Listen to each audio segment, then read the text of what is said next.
Okay, so here we are with the back of the truck. We got the sides on, cross members on. Most of the welding is done, not all. But what we're going to do now is close in the back of the truck.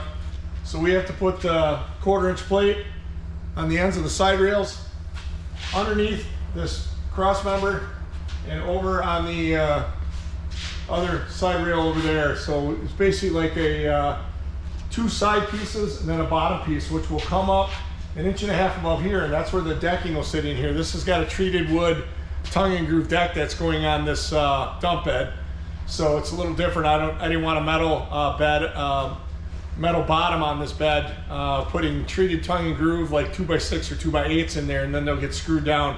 Makes it really solid with the tongue and groove going together and everything working together after it's all screwed down with the cross members. So really strong. But we're going to close this in now. So let's do that.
Okay, here we are back on the dump bed build. This is week 3. Last week I didn't get much done. I had a few jobs to do. Only got 1 day on the dump bed. Did a little welding underneath. Some things you probably don't want to see. So now, as you can see, we got the rear end of the dump bed put in, the end caps on the sides, and you got the bottom piece which goes across, ties everything in, Also was welded to the first cross member right behind it on the inside here. Makes it pretty strong. This sticks up 1.5 inches because there will be treated decking in here for a bed, not steel, as I mentioned earlier. So that's why this sits up like that, but I got all the welding done. This thing's pretty tightened up now. What we're gonna do now is lay out and build the doors. There's gonna be 2 doors on this. I might have mentioned I'm not going with the traditional tailgate that drops down. I'm gonna have 2 doors that swing out completely out of the way and latch on the sides.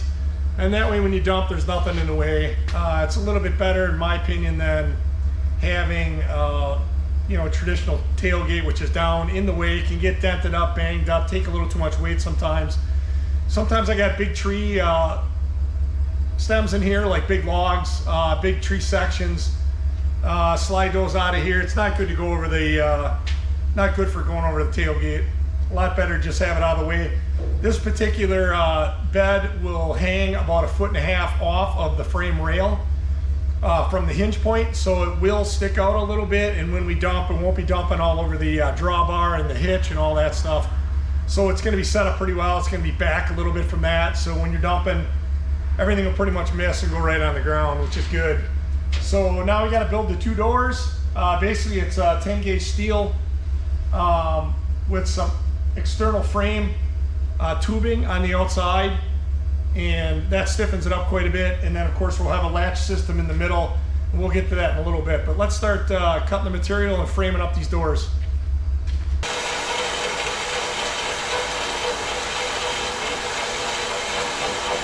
I try putting a little extra weight on it without making the blade stop, which it does quite a bit.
Noticed these doors have a little sag in them when you take them off the rest. I just welded that rest on in the center there. There'll also be a hole drilled in there for a latch later, but you can see here, doors kind of hit. You can lift them up a little. Let's do to this hinge, this type of hinge anyway, that there's play in there. So this bolt is a little small for the barrel that they bend here. So they roll this barrel and then they put a bolt in. I'm assuming this all goes on in China, and the barrel's too big for the bolt. So I think I did this one other time when I used these. I'll pull this bolt out of here, re-drill those holes a little bigger, and put a bigger bolt in that takes up some of the play inside this barrel. And then you'll see here some of the play. You can see that in that hinge when I lift the door up and down. So we'll try to get rid of that by drilling those out and replacing the bolt.